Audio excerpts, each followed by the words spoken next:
ये मैटर जो मैं आपको बोलने जा रहा हूँ, आप इस मैटर को हमारे सॉफ्टवेयर पे टाइप करके आप अपनी मिस्टेक्स को जान सकते हैं और अपने शॉर्टहैंड को इम्प्रूव कर सकते हैं, जिसका लिंक मैंने अपने डिस्क्रिप्शन बॉक्स में दे दिया है। 3, 2, 1 start. Sir, I know for some time past how this government is functioning. Take for instance the Commerce and Industry Ministry. Since the last one decade, this ministry has faced many changes. It has been changed, reorganized many times, sometimes inflated and sometimes deflated to suit the particular individuals who copy the place of power. In the beginning, as the House is aware, there was the Commerce and Industry Ministry. It had within its fold external and internal trade, many of the public undertakings, private sector companies and small industries too. But from time to time, as I said, this ministry has been cut and changed and suffering because of a particular person in power. So the ministry became weak and small as time went on.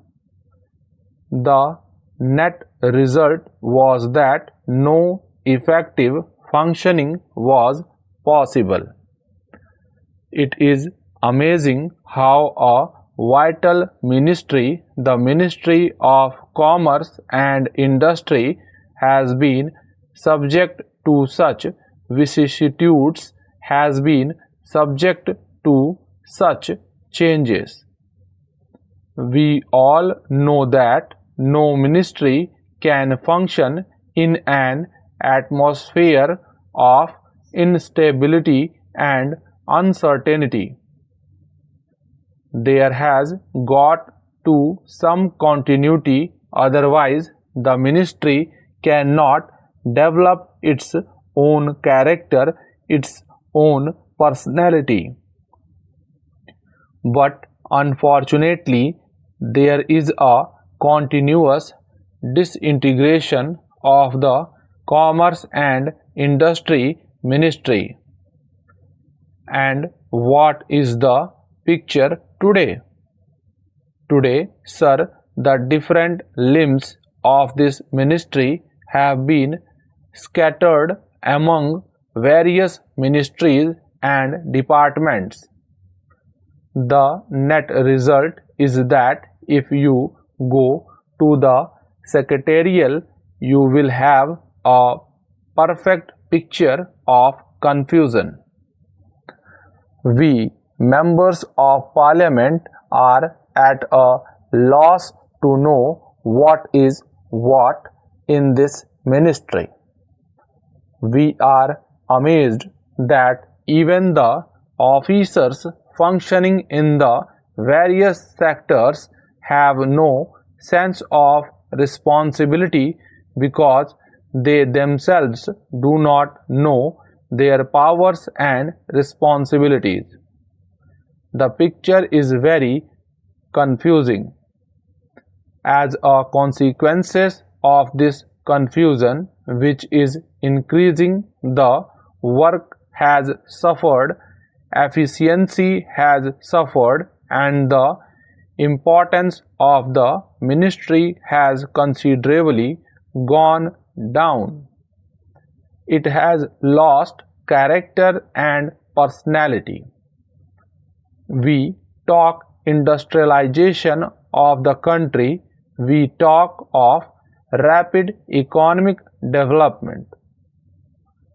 Unless the ministry is clear-headed or properly organized, it would be difficult to bring about rapid economic transformation or quick economic development.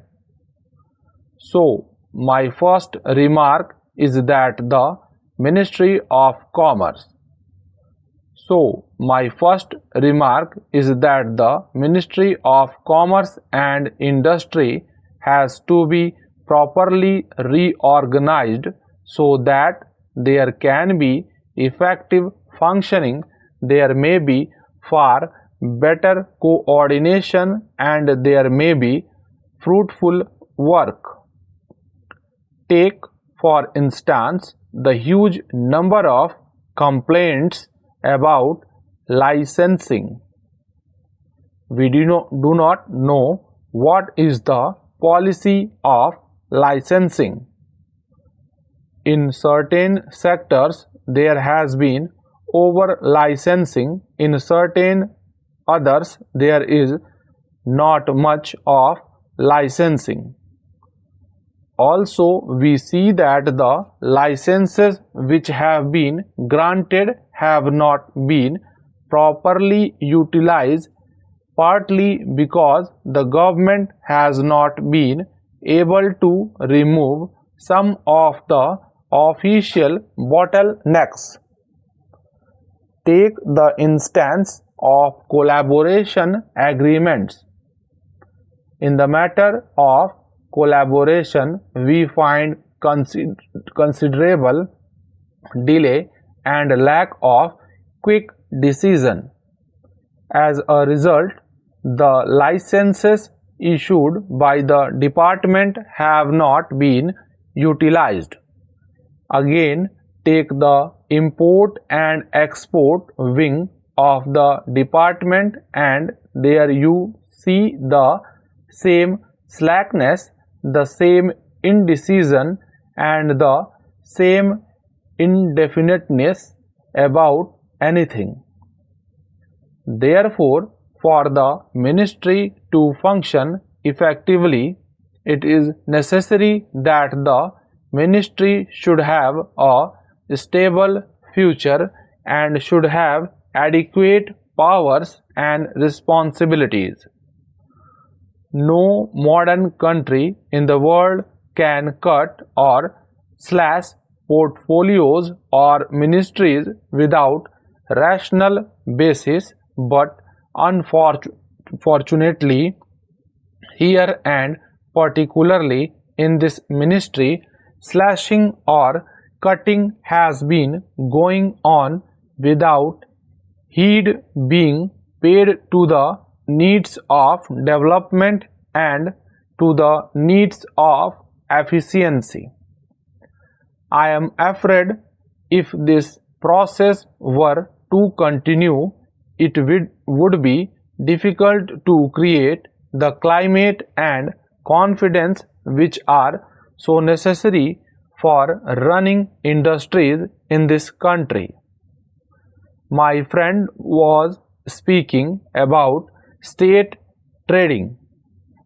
On this question, I feel that no precise policy decision has been made by the government so far. I say this because any policy decision should be preceded by a lot of thinking, and it has to be done preferably at the budget time or before that. Now, a decision has been taken by the government that instead of one state trading corporation, there should be two. The reason given is that there is enormous increase in the work and range of activity, and therefore another corporation is necessary, and there should be more allotment of grant for that purpose. I should like to know what are the important sectors of trade which will come under state trading in the future, and if there had been planning or a policy certainly. There should be perspective for the next 10 or 15 years as to how state trading will develop, but by looking at the history of state trading, I feel that no attempt has been made to systematize the work and no planning is there, and the country does not know what would be the extent of state trading and what would be the schedule of commodities which the state trading is now going to take up.